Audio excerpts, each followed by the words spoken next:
Hello and welcome everybody, I am Brandon, and we got a buttload of video game news to talk about today. Everything from Earthworm Jim quietly quitting, to this upcoming rumored PlayStation showcase, and finally, all of the best stuff that was shown off at the Nintendo Direct this last week, on another episode of Game Corner.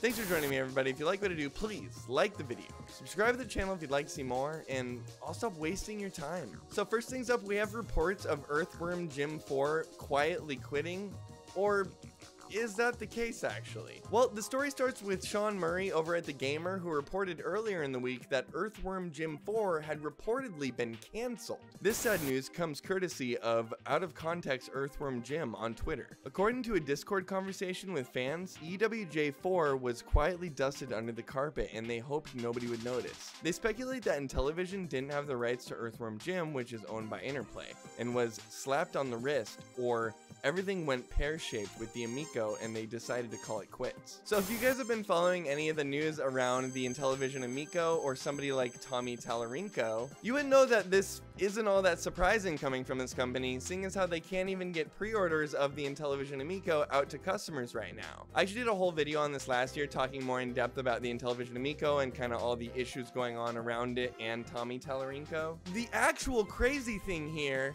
is that none of this is true.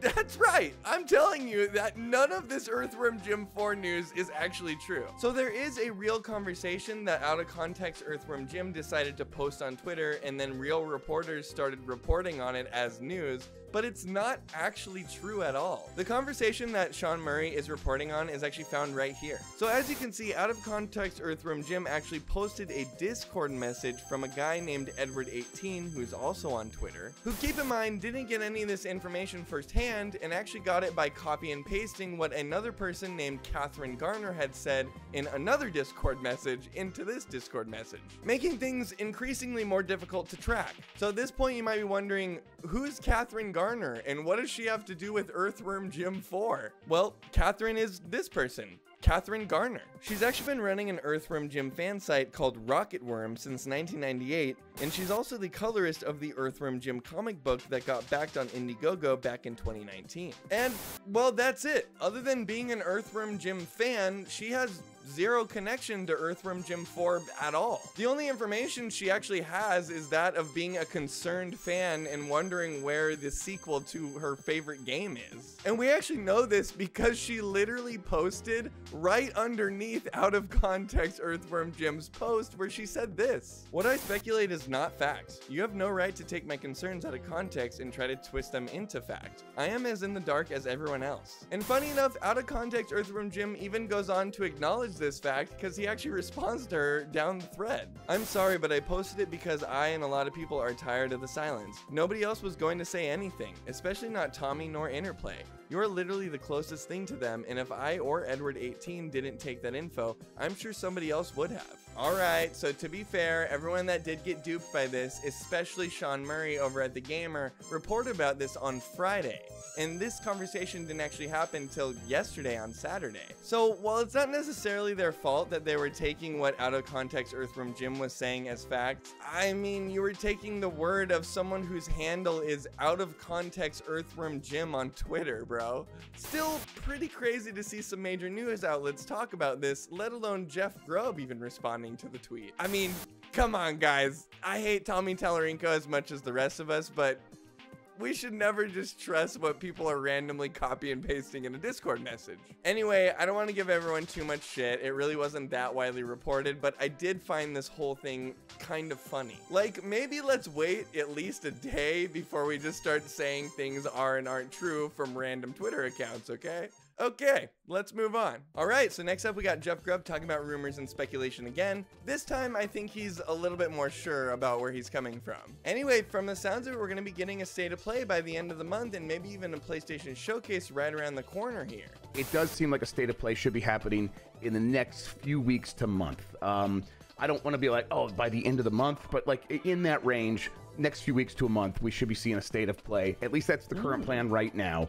These things have shifted before. This brings me to it's not just a state of play that's in the works. A PlayStation Showcase also is in the works. So, like Jeff said, we're going to be getting a state of play either before the end of this month or into the next month somewhere, as well as getting some sort of PlayStation Showcase supposedly before E3 this year. This is pretty exciting considering we don't really know what Sony's up to past the middle of the month here. In fact, as far as the big three goes, we really don't know what is coming out after June this year for the most part. As you can see from GameSpot's chart here, while we have heard about a lot of games that are in development, we don't actually know when a lot of these games are being released yet or what is really coming the second half of 2023 right now. That all being said, with PSVR 2 right at the end of February here, and with the next big release coming to PlayStation being Final Fantasy 16 right around the corner now, I mean, it's no better time for them to spill the beans than now. Jeff actually gave us a little bit more information later in the day on his Game Mess Decides podcast where he said this.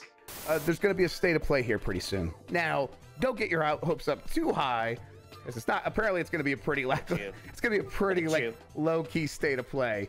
But soonish. Can I say? I'm hesitant of giving a time frame. Let's say in a month or so, maybe a little sooner. Now, again, a little bit more low-key. Apparently, yes, it's a state of play, right? So they're apparently saving stuff for an actual PlayStation Showcase that will likely come before E3 time. Well, that's a bit of a bummer. It sort of sounds like that state of play is not going to be the big showcase of games that we're looking for, but keep in mind that we do have that PlayStation Showcase supposedly coming before E3 this year. Obviously, all these companies have something going on. They don't just have nothing happening in the later half of this year, but we're going to kind of have to wait and see what happens. I do sort of feel like Sony needs to come out with something bombastic at this point, seeing as how we got Hi-Fi Rush from the last Xbox Showcase and Metroid Prime Remastered from the most recent Nintendo Direct. I'm not saying they need to shadow drop something, but they should shadow drop something, right? Anyway, let's expect that state of play either by the end of this month or beginning of next month, and we'll just have to see what PlayStation has in store next. And last but not least, we got the big Nintendo Direct that just sort of popped up out of nowhere earlier this week and gave us a slew of new titles and upcoming games to take a look at. First up is Pikmin 4.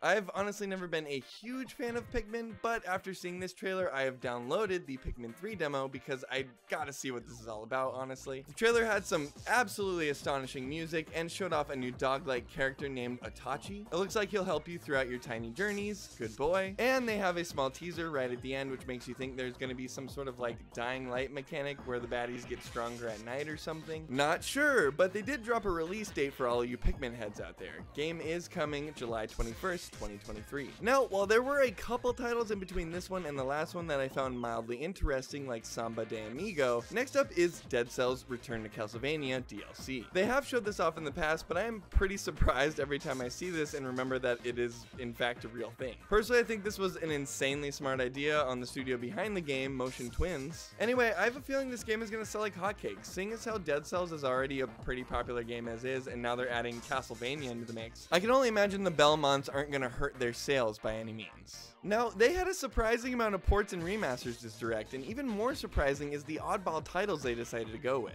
Ghost Trick Phantom Detective was originally released on the Nintendo DS and since then has become a cult phenomenon. I can't tell you how many dudes I see talking about Phantom Trick on Twitter weekly, and now the game is finally coming to Switch. That all being said, this is a game I've been meaning to check out for a decade now. The game comes from Ace Attorney fame Shu Takumi, and from what I know about the game, you solve puzzles by manipulating objects with the soul of the main character and stop murders. The game has a really unique art style, some great tunes, and is definitely high up there in terms of games I've been meaning to get around to playing, and luckily now we're all going to be able to. The game doesn't have an official release date yet, but we can expect it to come summer 2023. Next up, the developer Level 5 is back in full force, baby! Coming at us with a brand new trailer for their detective RPG, Deca Police. Level 5 is a pretty big Japanese developer, mostly known for making game series like Dark Cloud, Professor Layton, Ni no Kuni, and even the Pokemon ripoff Yokai Watch. While they have continued to make games, they haven't had a brand new IP in quite some time now. As someone who's a big fan of solving mysteries and turn-based tactical combat, this looks pretty sick actually. Definitely gonna have to wait and see on this one since Level 5 can be a bit hit or miss at times, but from the types of games they are known for, this seems right up their alley. That being said, as a Dark Cloud fan, I would absolutely kill for a sequel to that game, by the way. Oh, what's that? No one knows what Dark Cloud is or cares? Yeah, that's a good point actually. That crafting system though, ahead of its time. Anyway, the Chrono Trigger inspired RPG of my dreams finally got a demo. Sabotage Studios, cool name, the creative minds behind such titles as The Messenger, finally released a demo for their upcoming 16-bit-esque RPG that just has the most insanely beautiful pixel art quite possibly in existence. Unfortunately, we don't have a release date for this bad boy yet, but I am anxiously awaiting more information around this title. Now, Kirby's Return to Dreamland is a game that was originally released back on the Wii, and I didn't play it for some reason, even though I bought a Wii 2 weeks after it came out at my local GameStop in Colorado Springs. So now's my chance to sink my teeth into this packed Kirby adventure. I imagine after Forgotten Lands became the most sold Kirby game of all time, Nintendo is reevaluating how they feel about the pink puffball a bit by re-releasing a game a lot of people didn't play, like me, with some added content. They have showed this game off before, but this time around they put a focus on an almost Bowser's Fury-esque side game called the Magilor Epilogue, basically giving you control of the character Magilor, who controls different from Kirby and basically has a whole entire game dedicated to himself at the end of Return to Dreamland. So in very Nintendo fashion, they give you basically a whole other video game to play after the one you just bought. Next up, they finally added Game Boy and Game Boy Advance to Nintendo Switch Online. If some of you remember, I actually reported on this about 9 months ago on a previous season of GameCoin. At the time, it was just a huge leak that had come out pointing to them having created an official emulator to run on the Switch. Mentioning a laundry list of titles, obviously we have only got a small collection to start off here. We will have to wait and see what else gets added, but for the time being on Game Boy, you can play Alone in the Dark: New Nightmare, Metroid 2: Return of Samus, Game & Watch Gallery 3, Kirby's Dream Land, Gargoyle's Quest, Super Mario Land 2: 6 Golden Coins, Wario Land 3, Legend of Zelda: Link's Awakening, Tetris. And as for Game Boy Advance, we got Mario Kart Super Circuit, Kuru Kuru Kururin, WarioWare Inc., Mega Micro Games, Mario & Luigi Superstar Saga, Super Mario Advance 4, Super Mario Bros. 3, and Legend of Zelda: The Minish Cap. Some really solid titles in there. I highly recommend going back and playing some of those older Game Boy games that maybe you didn't get a chance to play, like Wario Land 3, for instance. I personally have been playing Kuru Kuru Kururin, I think is how you say it, and I've been having an absolute blast. I didn't even know this game existed when I was a kid, and highly recommend. It is very addictive. Moving on, probably the most exciting announcement at the Nintendo Direct was for the long-rumored Metroid Prime Remaster, which a lot of people have been pointing out is a way bigger glow-up than anyone even asked for. This is another one that I actually reported on last year, if you remember. We actually talked about this when Jeff Grubb was saying that this was going to be released at the end of last year, and he actually shaved off all of his hair because it didn't end up getting announced, and ironically enough, came out surprisingly at this Nintendo Direct. The game looks and plays absolutely great in my opinion. I have seen some purists online complaining about dual analog sticks, but they give you multiple different control schemes to choose from, including gyro aiming if that's what you're into. So I don't really think there's much to complain about here. It's a near perfect remake of Metroid Prime. So if you haven't tried this one out yet, I would definitely recommend it whether or not you are a Metroid fan, as it's often touted as one of the best first-party Nintendo games of all time. Not to mention for $40, I mean, you really can't go wrong. And of course, we saved the very best for last, the new trailer for The Legend of Zelda: Tears of the Kingdom. And god damn, I mean, personally, I am insanely excited for another Zelda game set in the Breath of the Wild world. I would easily say that Breath of the Wild is one of my favorite games of all time. I know I'm totally in the minority on this, but absolute masterpiece. And I mean, from the looks of it, they're just going to be adding a slew of new elements here, from rail grinding to enemy seeking arrows and fights with giant statues. Oh, and not to mention their crossover with Banjo and Kazooie nuts and bolts, of course. Anyway, I'm a huge fan of them leaning into the idea that you can make your own gadgets using the tools that they give you. This was obviously a huge thing in speedrunning and kind of the general fan club around Breath of the Wild, and I think Nintendo sees that. Glad to hear some more voice acting in a Zelda game, and we finally got a release date of May 12th, 2023, so it's just right around the corner now. I don't know about you guys, but I thought that trailer was totally off the chain. They gave us way more details about various enemies and situations you're going to be in as Link. They obviously gave fans a lot of new information to chew on for a while now, and it's coming out right around the corner now in May, which is just awesome in my opinion. I'd obviously love to hear you guys' opinions around all the new trailers we saw, including Legend of Zelda: Tears of the Kingdom, Kirby, Deca Police, etc., as well as anything else we talked about today, like that weird Earthworm Jim 4 story and those state of plays right around the corner now. Anyway, that's about all the news I got for you guys today. We talked about that fake-ass Earthworm Jim 4 story, to these rumored reports around the upcoming state of play from Jeff Grubb, and of course, all my opinions on the newest Nintendo Direct that came out earlier this week. I'm Brandon, this was Game Corner, thanks for watching, and have a kick-ass week.